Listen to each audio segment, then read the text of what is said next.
Hello and welcome to Calls. This is the 2021 WGC St. Jude DFS Tactics show.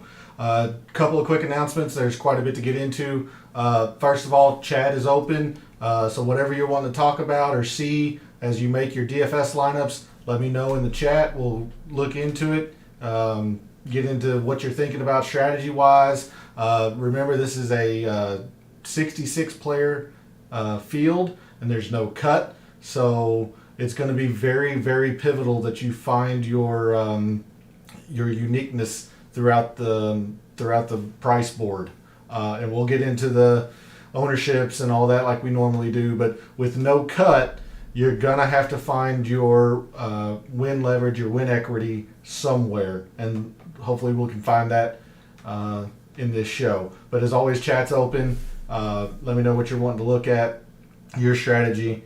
Who you're thinking about. My betting card normally comes at the end of the DFS Tactics show. My links to social media are down below in the description. That's where I'm going to be posting my betting cards from now on. I went a lot heavier in the Barracuda than I did the WGC St. Jude, just because of the amount of players that the value, the price ranges at DraftKings Sportsbook was, in my mind, a lot better at the Barracuda than it was for the WGC St. Jude. But I do have some bets here for the St. Jude. But you can check out all of that on my Twitter. Probably post it to Instagram as well, but definitely on Twitter. Last thing, as always, statistics provided by FantasyNational.com. If you're not a member, I don't know why you're not yet. It's just an amazing tool. I couldn't do this without it. It has made me a much more intelligent gambler, a much better DFS player. It's well worth the investment. Got a lot to get into. We're going to cover pretty heavily each player in the 66 player pool in the field this week. So let's get into some DFS tactics for the St. Jude. And we're going to start with what I'm going to call the basic model that I had, because if you remember, I built a mixed condition model at the end of the Data Dive show on Monday. So if you don't know why I'm using these statistics and all that, go check out that show, and then come back to this, or if you're live, watch that after this show. But this is kind of where I started my preliminary thought process, my train of thought to the statistics, the data that I thought would play at TPC Southwind. So just a quick background. The St. Jude used to be played at Firestone Country Club, and in 2019 it got moved to TPC Southwind. So 2019, 2020, and now 2021 will be at TPC Southwind. And the reason that's important is if you are a Fantasy National member, you can come to tournament history, and you can see, the past 5 years or so of performance of the players that are in the field for the event that's that week. The issue being, it doesn't separate out. You can't choose whether the tournament was at one golf course or another. So this is not going to look the best, as I'm not going to bring it into Excel view. But what I did in this column, again, it doesn't, you won't see the header, but this is the stroke gain total for the players at the TPC Southwind. And when I switch the Excel view, you'll see that a lot cleaner. But I separated out 2019 and 2020 from this, the total. So for example, you'll see that Brooks Koepka is number one in strokes gained total, but it's 35.84. Well, if you take out the 2019 and 2020, he's still number one, but it's not as high. And so that's what that chart is, or that column in Excel. I took the time to separate out 2019 and 2020, the strokes gained total. So anyway, coming back into this basic model here, not a lot of surprise at the top of it. I have 10% off the tee, 20% approach, 5% around the green. I think scrambling is going to be very important. So instead of putting it in around the green, I just did scrambling. Or at least I thought I had. Apparently I didn't. Oh, that's why. Because it's still on the Barracuda. Give me one moment as I load a different custom model. So you can see here I am still on Old Greenwood, which is where the Barracuda is. So I need to come to TPC Southwind. My apologies for that. But when we load this for the last 24 rounds, I knew that didn't look quite right because Colin Morikawa wasn't number one. He was high, but he wasn't up there. Louis Oosthuizen is my number one on this, what I'll call the base model here.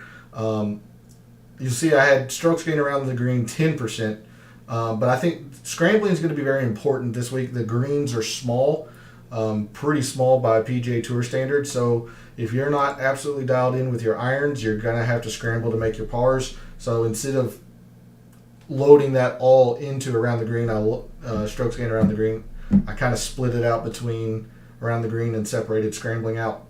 Off the tee is only at 5%. I wanted to see fairways and especially driving distance. There's a pretty big correlation of distance leading to success.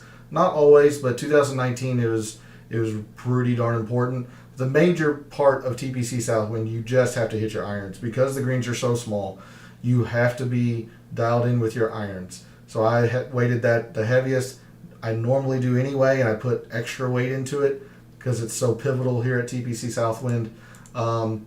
This being a par 70, the majority of the holes are par 4s, and so on and so forth. So again, go back and check the Data Dive show if you want the full reasoning and full analysis behind it. But the basic model here, you've got Louis as the top ranked player in this basic model.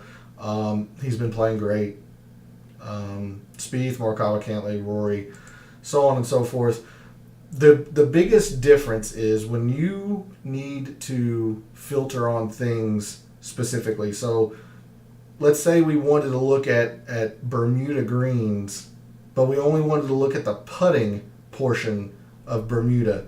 Well, if you click Bermuda here, you're going to be given the rankings on all of the statistics you have laid out on Bermuda. And that's not exactly what we want. It's helpful, but it's not exactly what we want. So I'm going to remove the filter, and that's where this mixed condition model comes in. And if you're not a Fantasy National member, I'm not going to go too much into it, but if you are one, it is highly, highly recommended you go check out the walkthrough. It's a fantastic tool. I've been hesitant to show it because it's technically in beta. It's a great, I love this tool. It's what helped me hit Seamus Power at the Barbasol.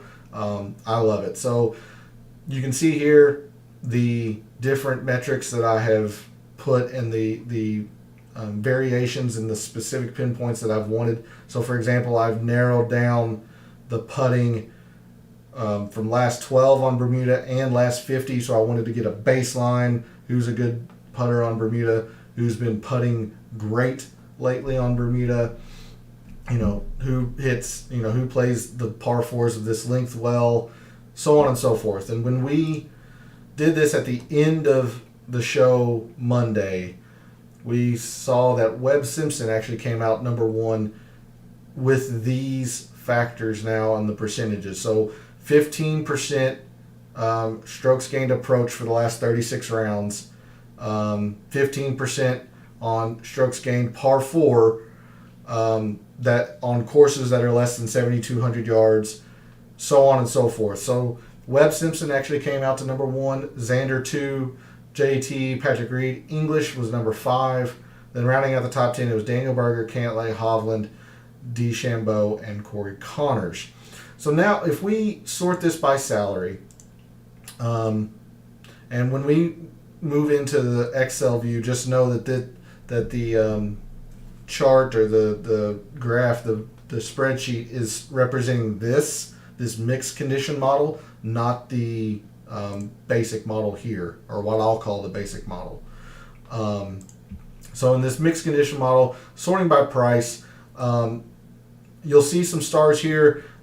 These are just the top 25 guys in my rankings. That way I can get a pretty good idea of where the public is leaning as far as,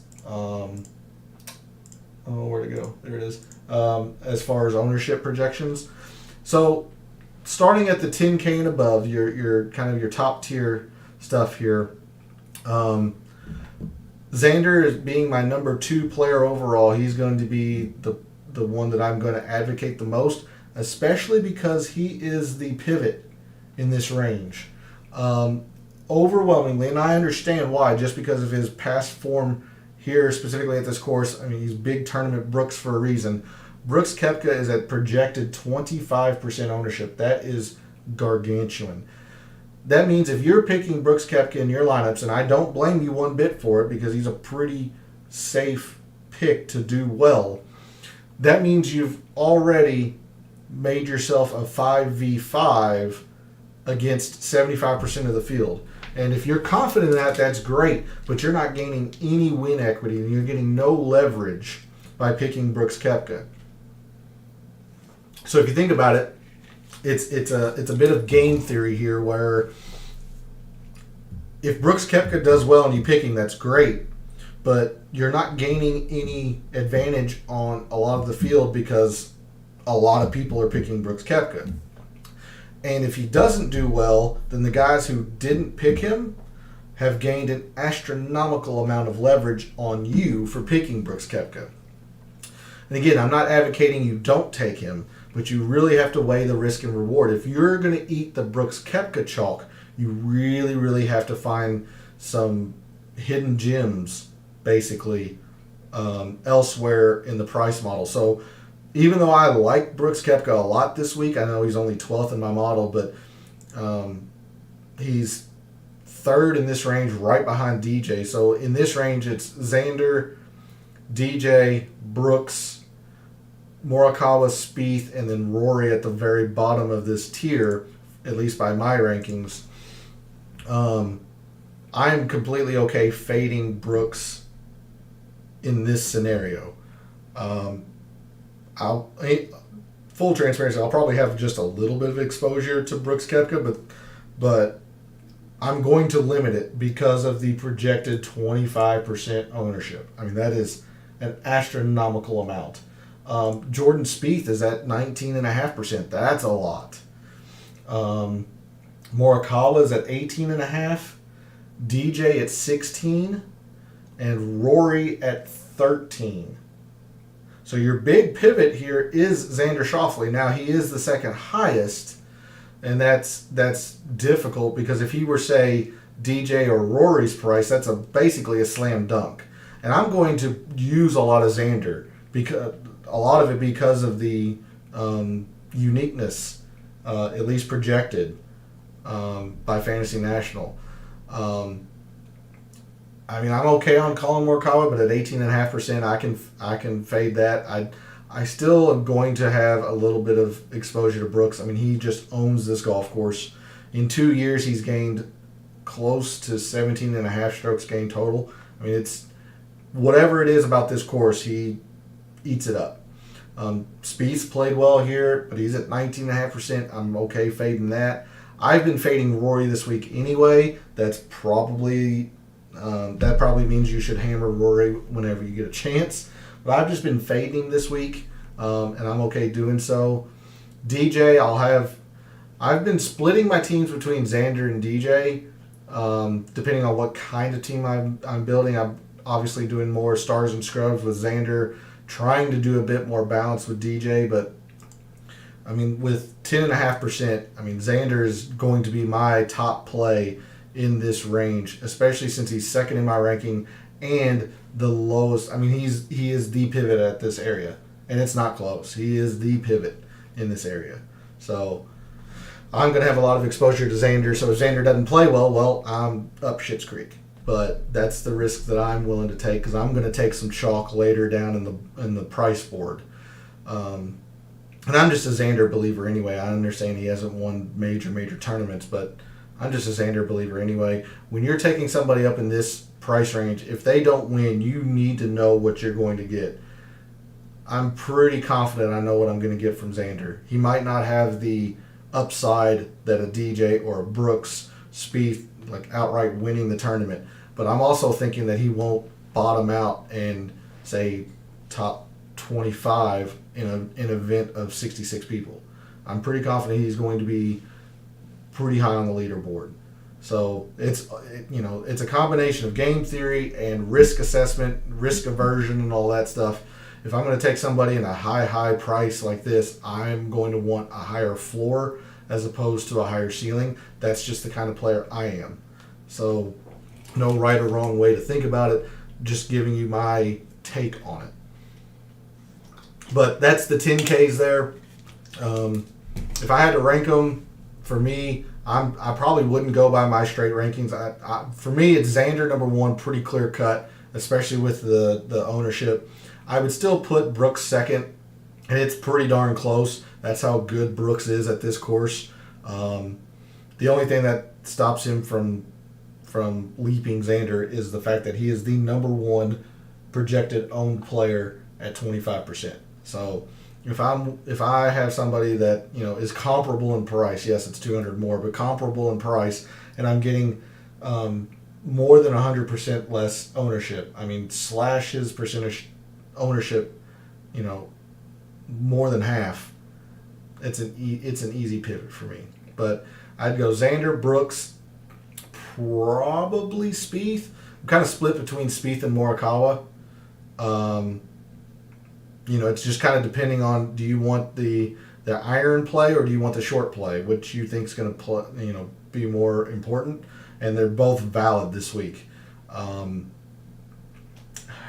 I'm kind of, like I said, I'm torn on the two. I would go Spieth then Morikawa, but I would have absolutely no gripe if you go Morikawa over Spieth. DJ fifth, and then Rory's a pretty comfortable sixth for me this week, which means he should be number one, and you hammer him and laugh at me next week. But that's the 10K range. We'll move to the 9Ks. Let me make sure I'm not... so it's at the top of the viewer there. As always, guys, I know I'm looking away, making sure chat is open and so on, but interact with me. I want to know what you're thinking about. In the 9K range, you got JT, Hovland, Usti, Desham, Matsuyama, Cantley, Berger, Scheffler, and Paul Casey in increments of 100 descending respectively. In this range, you've got two major pivots. The rest are pretty damn chalky. You got two major pivots. They're back-to-back. DeChambeau is at 6%. Matsuyama's at 7.5%. But otherwise, you've got JT at 15%. You've got Hovland at 16%. Cantley 16.5%. Daniel Berger's at 22%. Scheffler at 18%. And Casey 14%. So with that, I'm also out on Matsuyama. So I'm fading Rory. I've been fading Matsuyama, which kind of stinks because he's one of the pivots. I'm not in love with Bryson either, but the numbers say he should be pretty good here. There is a drivable par 4 that, is risk reward, and if Bryson is hitting the ball like he can, he's certainly going to devour that par 4. I'm just not feeling it for him this week. I'll certainly have a little bit of exposure to him, but nothing to the extent that the ownership says I should. And this is part of where I'm going to eat the chalk. I've been high on Hovland. I've been high on Justin Thomas this week. I really, really like Cantley. And he's at 16.5, so he's not the most chalky of this area, but he's certainly chalky. I like Cantley and Berger. It stinks that Berger's the second highest projected owned player behind Brooks. I like Daniel Berger a lot this week. I've put an outright bet on Cantley. So I like both of those players, especially because they're at the lower end of the 9K range. I like Hovland. I like JT. There's nothing wrong with him. I mean, JT's third in my rankings. And, I mean, I'm just out on Matsuyama. I'm lukewarm on DeChambeau. I like Casey. I like Scheffler. I just kind of, I'm more than lukewarm. I just don't have anything positive or negative to say. I'm not going to blame you for playing those players. I'm just going in a different direction. But I like these two the highest in the 9Ks. Louis is a solid player. He's a lot like Xander. I'm pretty sure I know what I'm going to get from Louis. It's just not a win. It's a high finish. You hope he's got a bogey-free round in there, string of birdies, maybe all 4 under 70, but certainly a high floor, low ceiling type play in Louis. But because I'm doing that with Xander, I tend to try to find my volatility later or in other parts of my team. I don't think Cantley quite fits that, but he's close. There are a couple players lower that you'll see that are very volatile. They can finish at the top of the board or at the very bottom of the board, and that's the risk I'm willing to take. But in the 9K range, I mean, if I had to rank it, I'm probably going Cantley number 1, even with the chalk. As much as I hate it, I mean, it's close between Berger, Hovland, and JT. I would probably go Hovland second. Well, no. Quite honestly, it's close between all three. I mean, just flip a 3-sided coin or roll a dice. I mean, that's what I got for you on the 9K range, the upper part of the 9K range. I think it'd probably be easier for me to go from the bottom.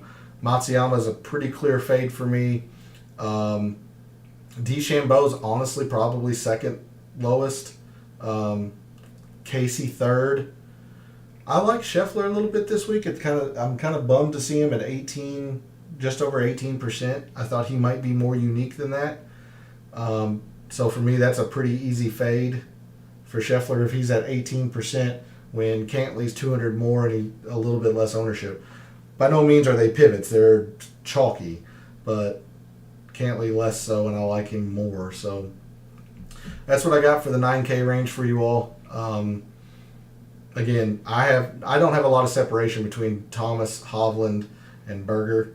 I just have Cantley higher, even though he's not ranked the highest. It's one of those things where I feel like his game's going to play well here at Southwind.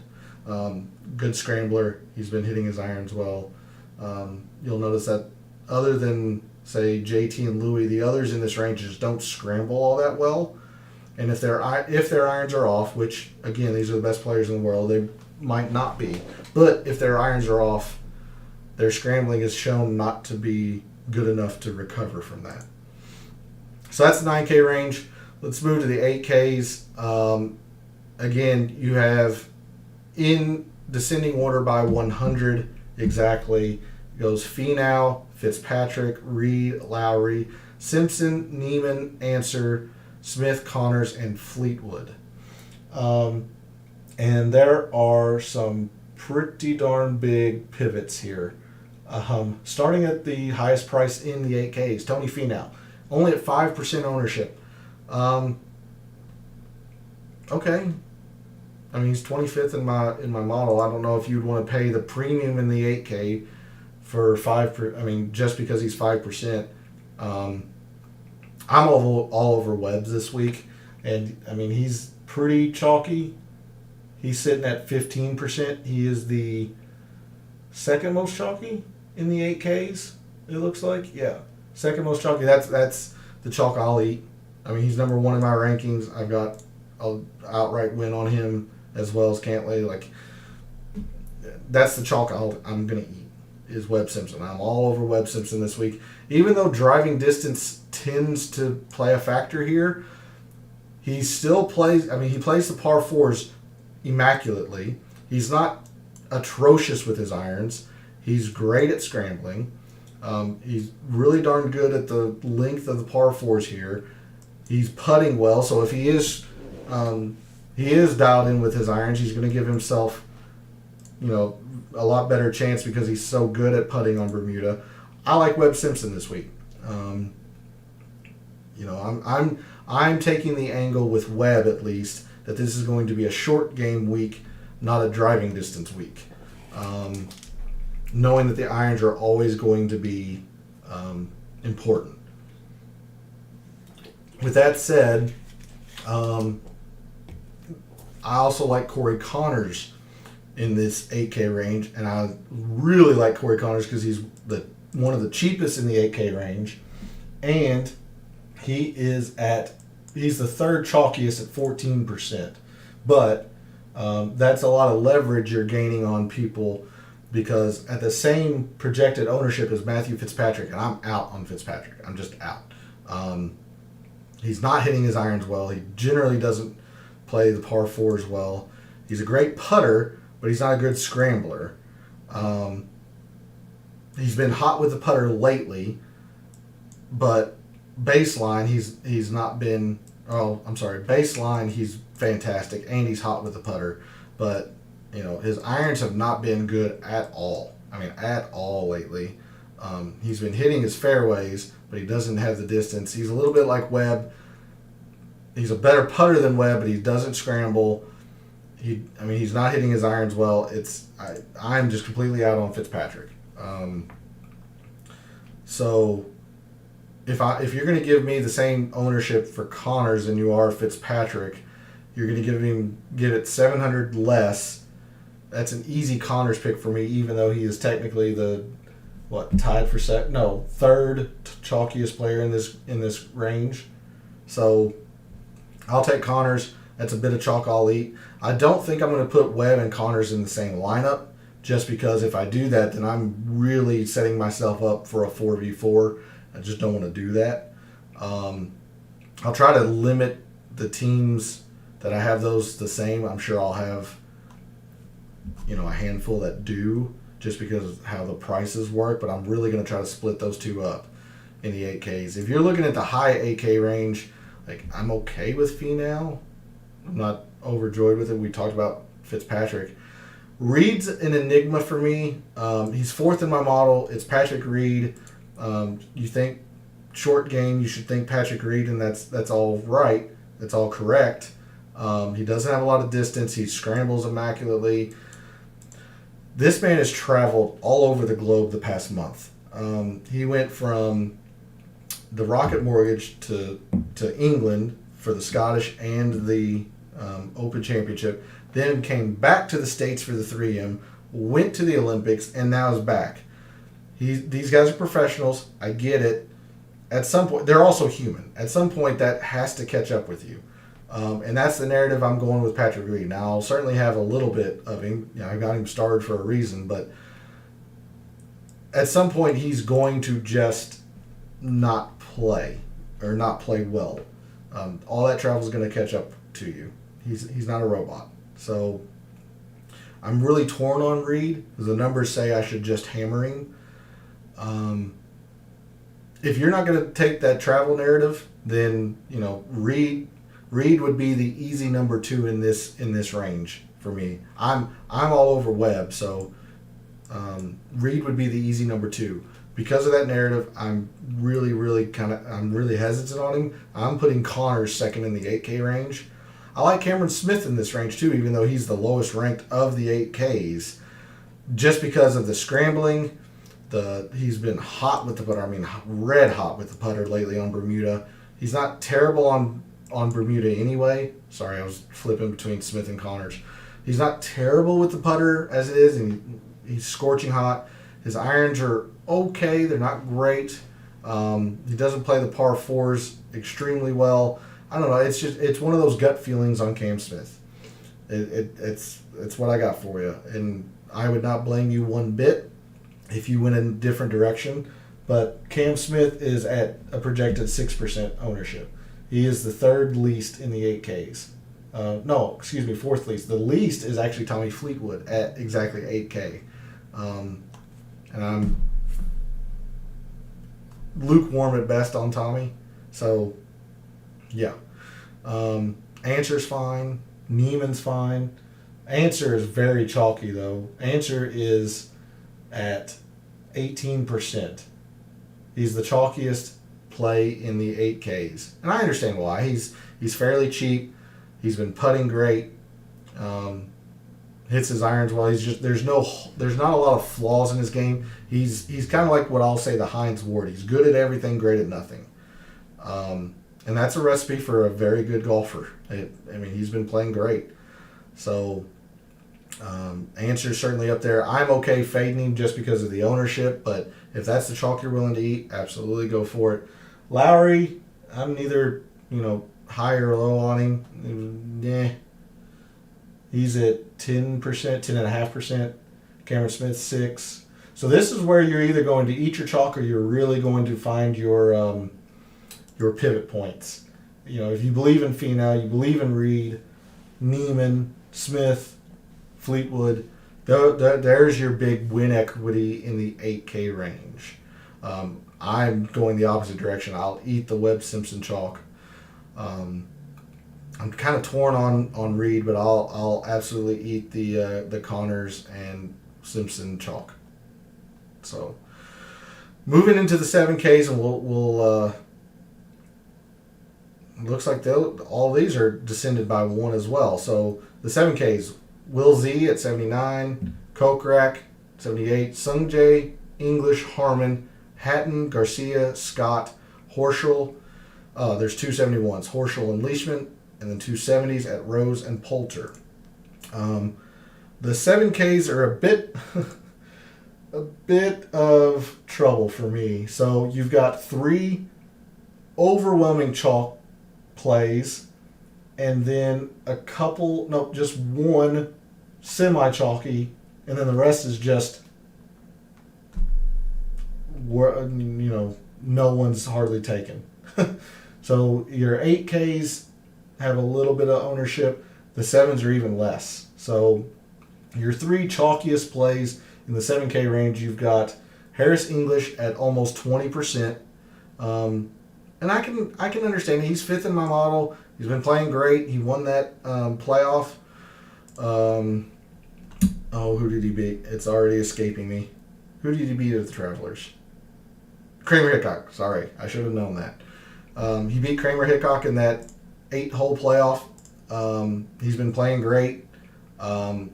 Because he's so chalky, I'm willing to fade him. Absolutely willing to fade him. Where'd he go?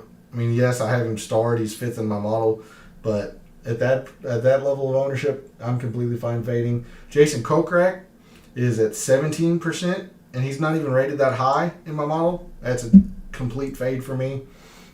And then the third chalkiest option in the 7Ks is Sergio Garcia at 16.5%. Again, I don't have him rated that high. He has been playing better off the tee of late. His irons are doing okay. I'm just out on Sergio, as you can see. The Harris English chalk, I'm more willing to let this unstar than having to keep it, because I'm taking the chalk above in Connors and Simpson. Everyone else in this range is pretty low owned. You got Terrell Hatton at 15%, and again, I'm really far out on Hatton, not due to the skill set of the player. He does not play this course well. He's played it twice. He's lost a lot of strokes both times. He just has not played well the 2 times he's been here. Now, is that small sample size? Absolutely. There's nothing that says he can't go back or come out this week and light it up, because that's the kind of level of player he is. But until he proves otherwise, I'm going to believe that something just doesn't fit his eye at this course. And so I'm out on Hatton. He's at 15%. And then the next is Harmon at 10. So in this range, you got Will Z at 7.5. Not a big fan of Will Z this week. Kokrak, we talked about, is very chalky. Sungjae is at 5.5%. Now, if you're willing to gamble, this is where you're going to gain a lot of win equity on the field. A lot of win equity on the field. Because a lot of people are probably shy on Sungjae just because he has not played well, or they think of him not playing well recently. The miscut at the Memorial, he played okay at the PGA, missed cut at the Wells Fargo, missed cut at Charles Schwab. But I want you to notice here with Sung Jae, even though it was a middling finish here, he saved it all with the putter, which he's starting to show that he's coming back, because on a baseline he's been a good putter. His around the green game is coming back.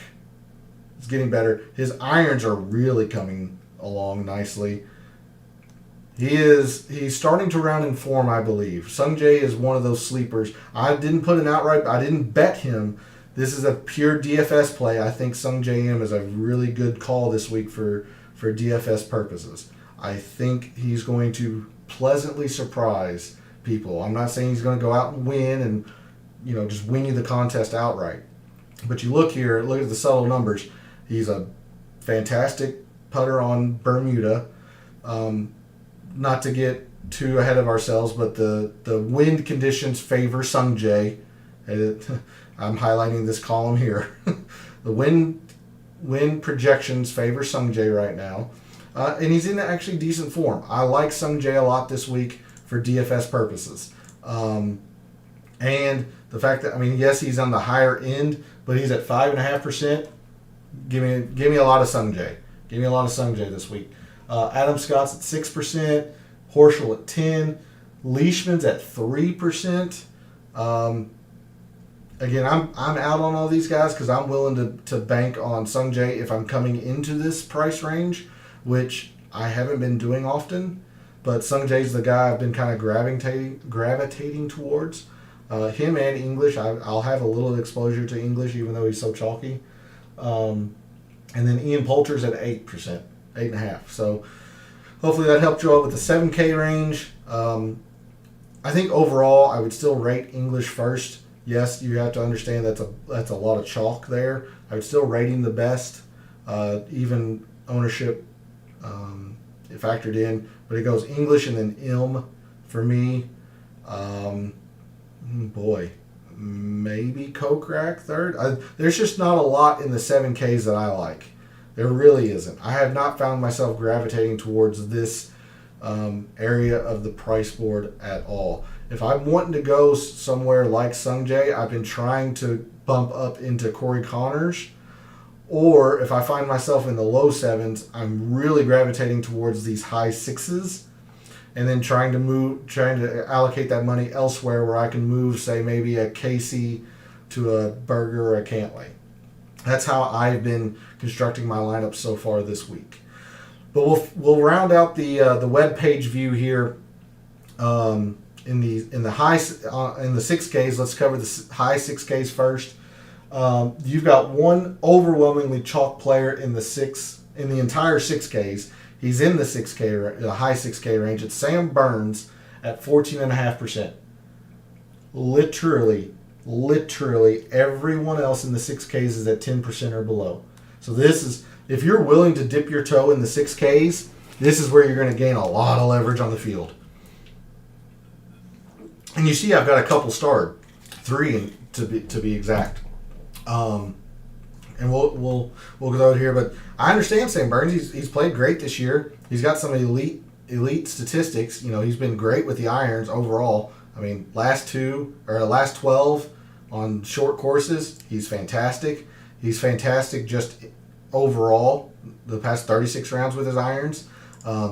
He's a good baseline putting performer on Bermuda.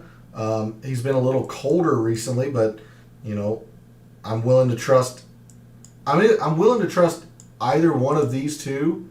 If you're a good baseline or if you're red hot, if you have both showing, I'm all in. If you have both out, I'm all out. I'm willing to trust one of the two. But Sam Burns also has a couple of things that really bother me. I've noted that I think this is going to be a short game week, a scrambling week. He's not adept at scrambling. He doesn't hit a lot of fairways. And if you're not hitting fairways on this course, you're going to get into a lot of trouble here quickly. There's water, I think, on 11 holes. So you get in a lot of trouble off the tee here.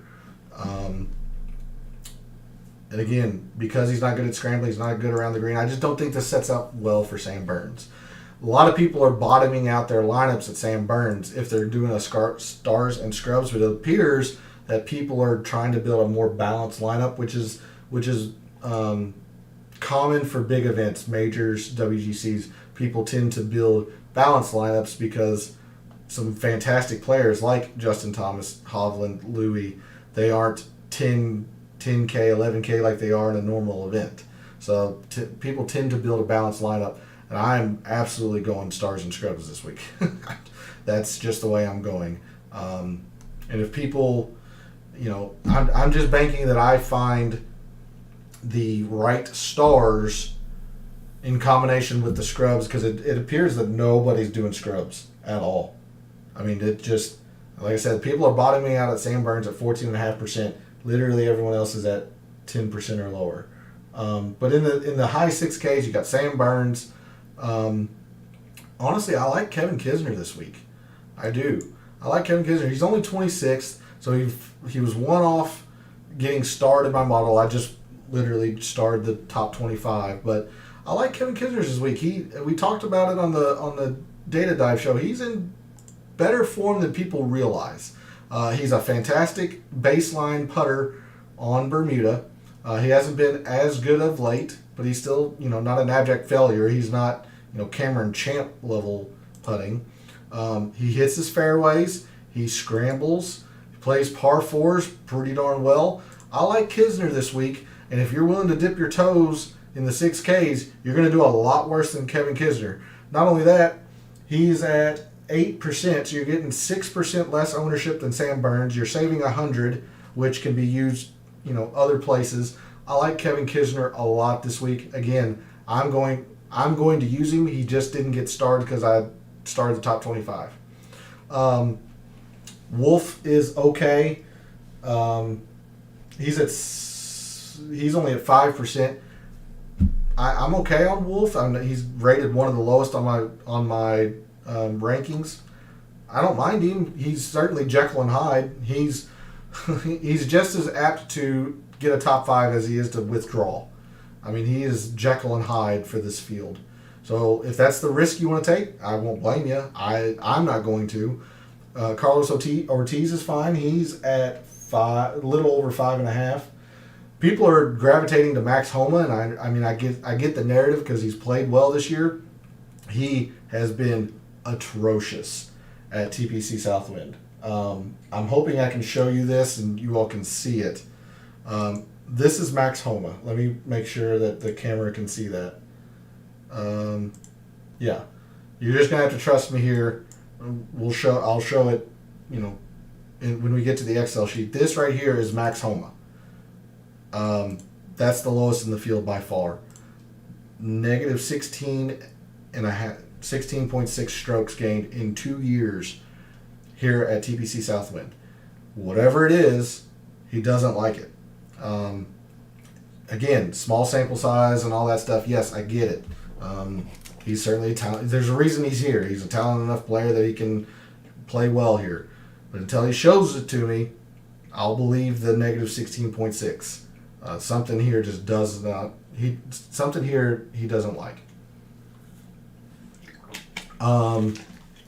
Champ, I'm out. I know a lot of people had him hit big at the 3M. I was not one of them. But all the power to the people who did. I don't think he's going to gain 8.5 strokes again. Now, he is a volatile putter. Absolutely a volatile putter, and that's what you want.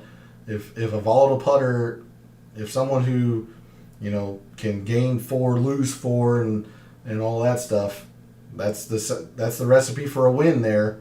But you notice that when he does gain, it's usually 3 or so. So, he was lapping his own self in putting that week, and he's traditionally been just an atrocious putter. So I'm willing to call that an outlier. Again, congratulations to him, and congratulations to the people who had him. I wasn't one of them. That's what I'll get at. But so I'm away from Cameron Champ here. I don't mind Cameron Davis. Admittedly, there's a bit of a soft spot there because I hit him at the Rocket Mortgage. I think his game could play here if it's if it's a distance and driving type week. But as you see here, he's just bad at scrambling, doesn't hit a lot of fairways. This could go south very quickly for Cam Davis. So I'm pretty lukewarm on Cam Davis. Put it this way, if Cam Davis is doing well, Bryson's doing well. That's the kind of layout they both enjoy. Similar style players. Moving down here, Ortiz I'm fine with. Phil Mickelson and Lee Westwood, two of the bottom in my rankings. No thank you. And that's really it for the the high 6Ks. If I'm venturing into the high 6Ks, I'm generally doing Kevin Kisner. I don't mind a little bit of Cam Davis, but it's generally Kisner here. But everybody else is, so Max Homa's at 9%. You've got Lee Westwood at 2%, Champ at 4%. If you're comfortable with some of these guys, that's where you're going to gain a whole lot of leverage.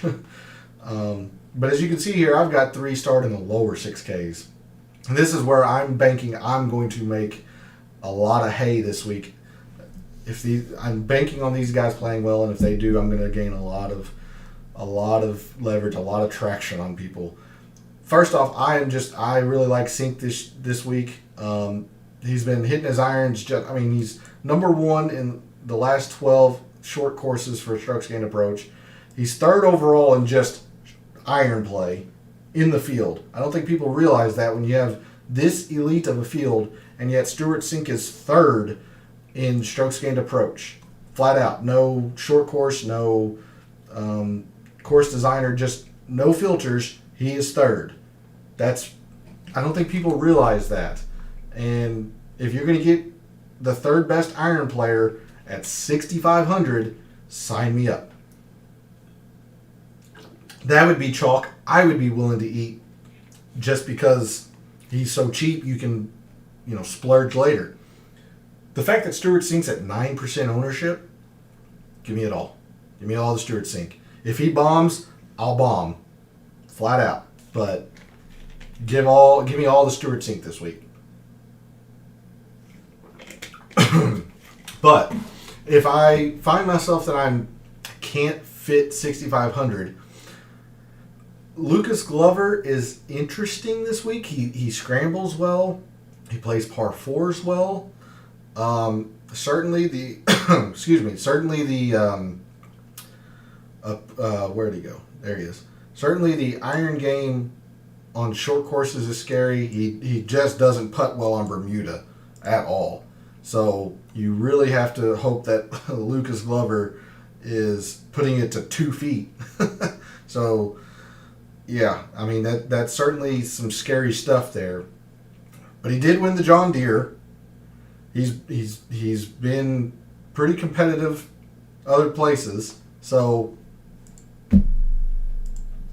you could do worse is what I'm getting at. You could do worse than Lucas Glover at 64. Matt Jones at 62. He's the worst player with the irons, which is awful. But around the green, scrambling, putting, par 4s. So you can see a theme here of if you're not hitting your irons, you had better be a very good scrambler, very good putter. And that's what I'm either getting guys in this model that are good at both, that they're obviously at the top of the price board. They're good at both, or they're elite at the irons or elite at the scrambling short game. That's where I'm going. That's why I'm out on Desham. I'm out on Cam Davis, or at least lukewarm. I just don't see this as a driving matters style course. I just don't. I put fairways at 5% only because you got to hit fairways or you're going to find water. So I wanted to make sure, I wasn't. Desham's last in finding fairways, so I wanted to make sure I didn't load up on guys who just are going to hit themselves out of the tournament consistently. Take their doubles, consistently. But anyway, there was a pretty in-depth look at the price board there for the St. Jude through Fantasy National. Before I switch over to the Excel view, let's look at the weather. I kind of teased it. Thursday, very benign. Very little wind, very little gust. Pretty warm, but not overly hot. Just looks like a great day for golf. Friday, more of the same. Very little wind. It does look like some rain is coming into the forecast on Friday evening. Saturday looks great. The wind picks up a little bit, but nothing astronomical, nothing to be concerned about. It gets a little hotter.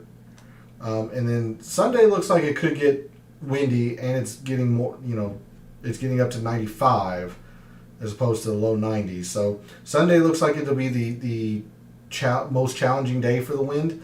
But overall, it looks like just a great week and weekend for golf in Memphis, Tennessee.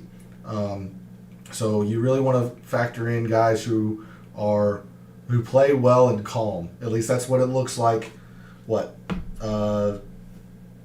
10 hours before the tournament starts. So yeah, get your guys that play well in calm conditions and no AM PM split favor or anything like that. So let's go ahead and switch to the Excel view. We're going a little bit close to the time of the hour, but let me pull up Excel here. And again, I mentioned this earlier in the show. This is the column strokes gained total for TPC Southwind.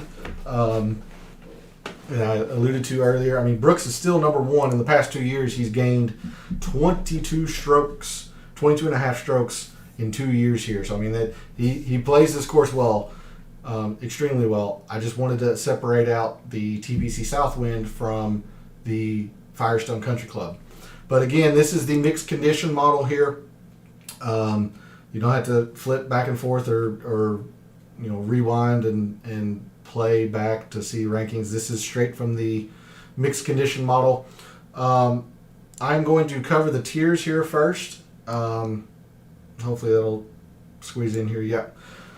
So tier 1 is Xander Schauffele, Brooks Koepka, and Colin Morikawa. Well, it's pretty obvious from earlier covering the DFS board. I'm just going to hammer Schauffele if I'm playing tiers contests. I would have a little bit of exposure to Brooks, but due to the perceived ownership or the projected ownership, I'm hammering Xander. Again, I'll have a little bit of exposure to Brooks just because he plays this course so well. I don't see how he doesn't have a top finish. But to gain your leverage on a contest as limited as tiers, I'm hammering Xander, and I'd suggest you do the same. Colin Morikawa's okay. I mean, he's the best iron player in the world and all that stuff, but I'm hammering Xander for the expected low ownership. Tier 2, you got Daniel Berger, Bryson DeChambeau, Dustin Johnson, Tony Finau, and Rory McIlroy. One of the names here doesn't sound like it should fit with the others, and that's the person I have at the top, Daniel Berger. I've told you I'm out on DeChambeau. Finau is kind of whatever. I'm out on Rory, so by default, I'm at Berger and DJ. And I'm okay doing both of these, absolutely. I'd have a little bit more to Berger, even though he is projected to have more ownership.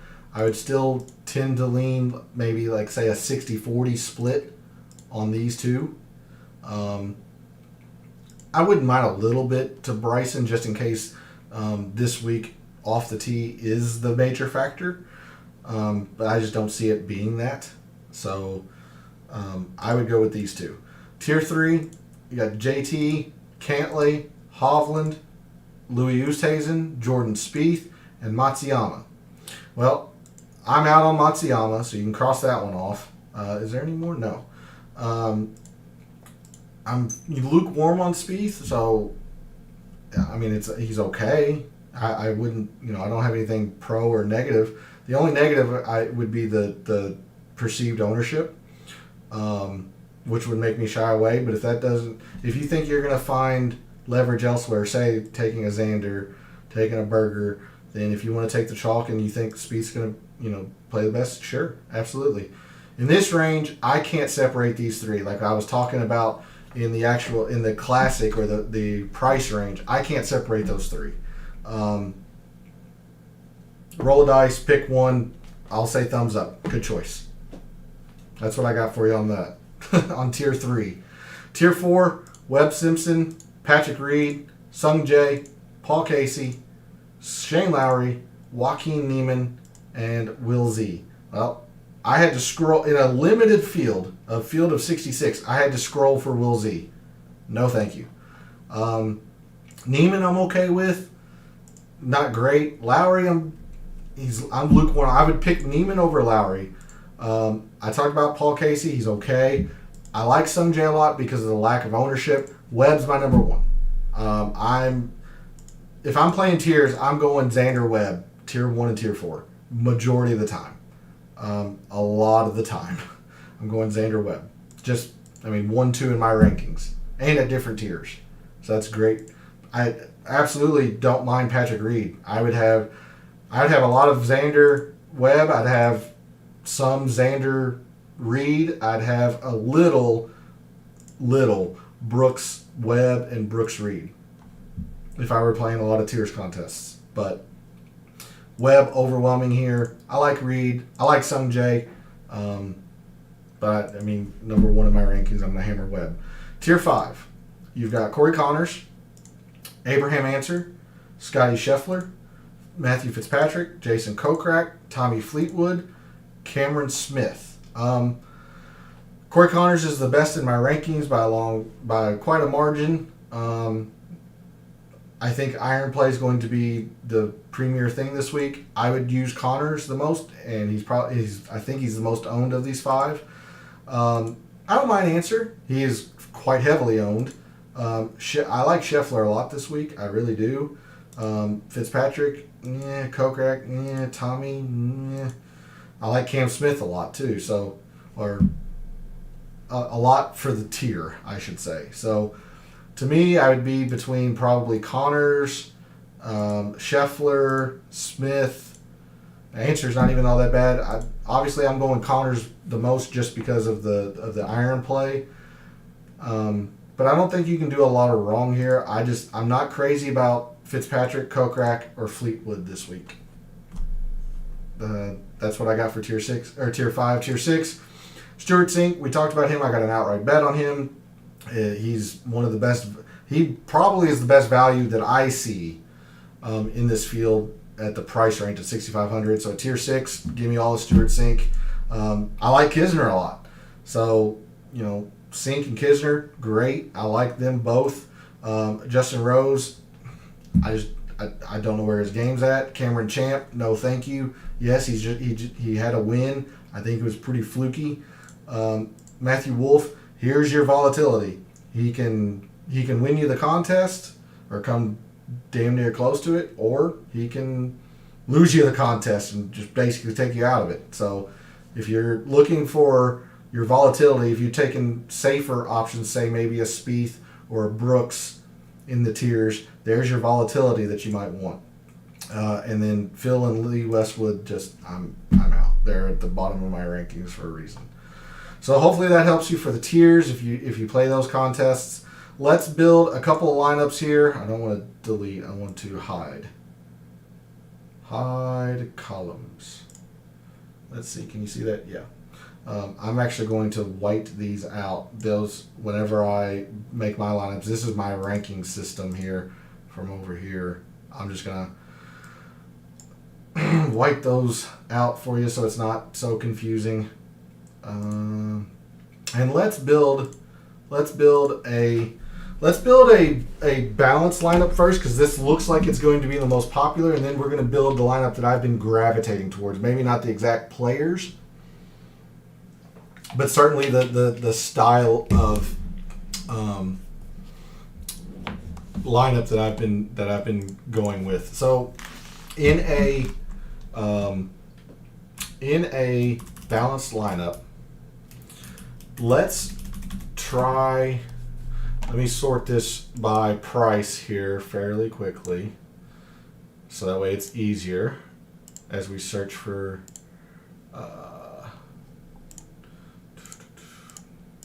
As we search for prices. If we're looking at a balanced, you can certainly argue maybe Spieth or DJ. Let's try to go fairly balanced. I'm going to put Justin Thomas, number 1 here. Let me move this over just a tad so you can see the full price range there. Hopefully you all can see that. So let's do Justin Thomas first, and let me bring up the projected ownership. We'll try to make this as least chalky as possible by doing a balanced lineup, but balance is looks like to be the chalkiest. So Justin Thomas is at 14.8%. It's not the chalkiest option, but there's other perhaps better pivots. If you were comfortable going with Disham or Matsuyama, there's your pivot for a top of the balance board. Excuse me. So you got Justin Thomas there. I really like Cantlay this week, but he's very, very chalky. Berger's extremely chalky. I'm going to put Patrick Cantlay in there, and knowing that he is fairly chalky, and I'm okay pivoting off of that. Again, this is just kind of an idea on how to build a balanced lineup, and we're already down to 7,700 per player, so it looks like we're going to have to come off Cantlay anyway. Let's scroll to the bottom. If you're wanting to build a balanced lineup, most people are bottoming out at Sam Burns. Let's actually bump that up a little bit. And if we go by my rankings, Harris English would be the lowest, and 7,600 is just not going to be feasible, I don't think. Let's. You got Horschel, 31st. Okay, well.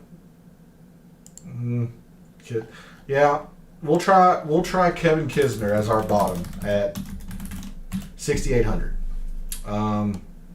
So that moves us up to about 8,000 per. If we move up here into the low sevens, perhaps you're okay with Terrell Hatton or Adam Scott. I'm personally not.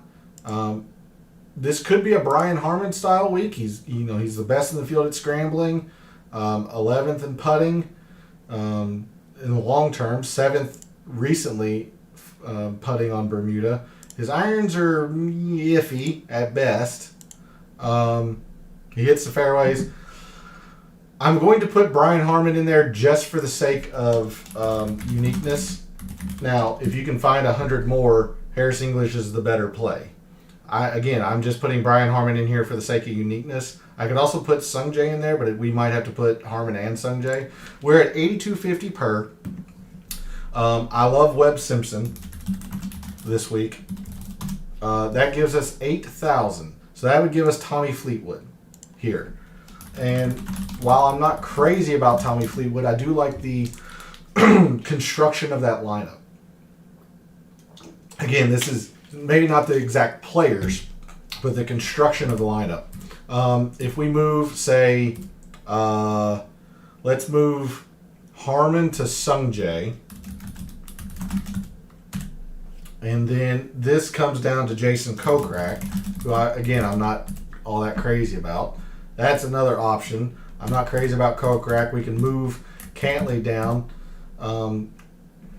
Let's keep him there. If we move Cantlay down to, say, Patrick Reed,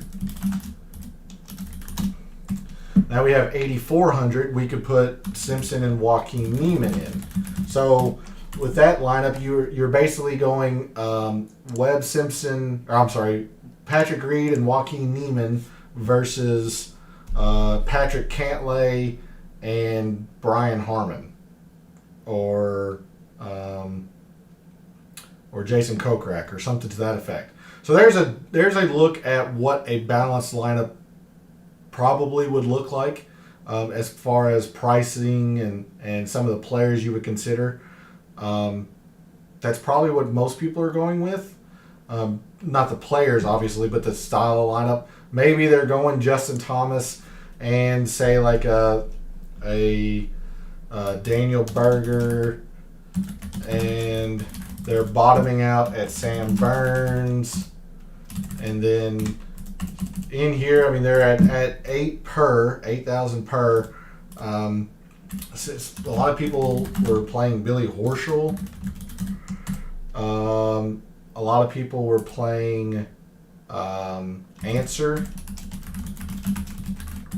That leaves 8,600, which was Shane Lowry or Fitzpatrick, Webb.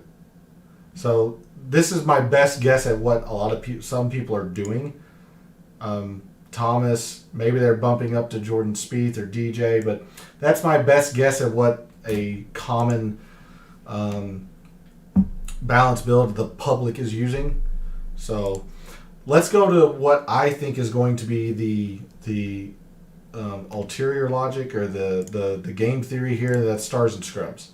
And I mentioned earlier that I was completely comfortable. I love Stuart Sink this week. But honestly, coming down here, I actually don't mind Wilco Nienaber at the bottom at 6,000. His irons aren't great. His around the green, his chipping isn't great.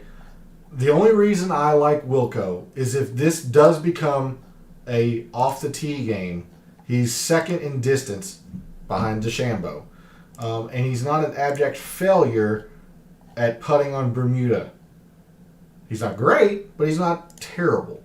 So if this becomes a true bomb and gouge style event, then Wilco Nienaber is somebody you're going to want to put in there. And again, this is a complete dart throw. You are hoping it becomes a bomb and gouge. I don't know if it will be. I honestly have my doubts that it will be. But if it is a bomb and gouge, if you think it is, and you're putting Wilco and Bryson in the same lineup, I'm almost guaranteeing you a high finish. If this is indeed a bomb and gouge style event, I just don't think it will be. But I certainly don't mind Wilco for a stars and scrubs. I'm going to bottom out at Stuart Sink at 65. I've talked about Xander. He is the pivot in the 10Ks. He's second in my model. I love everything about Xander this week. Even though he's chalky, I've been going with Cantlay and Webb there. And then I have 7,450. I've been putting Kevin Kisner in. Excuse me. And 8,100. That is Corey Connors. Yeah, exactly. That is a very, very common lineup to what I've been building. Adjusting a couple of players here and there, but that is a very, very common lineup that I have been generating when going through these exercises. And that's a pretty darn close to a stars and scrubs as you're going to get in a field like this. So with that, I think that's going to end the DFS Tactics show for this WG St. Jude. As always, follow me on social media. That's where my betting card will be. I'll probably put it up here in a couple hours as I finalize some things, finalize my lineups for DraftKings. Thanks for the support. Thanks for tuning in. Leave comments below. What do you think is going to play well this week? What kind of strategy did you go? Did you go balanced? If you did, how did you try to, find your leverage, your pivot points? If you're going stars and scrubs, let me know how you do. I'd be interested to see if that truly is the game theory or the way to go about it this week. And otherwise, for all your bets and your DFS this week, and as every week, may all your bets be profitable.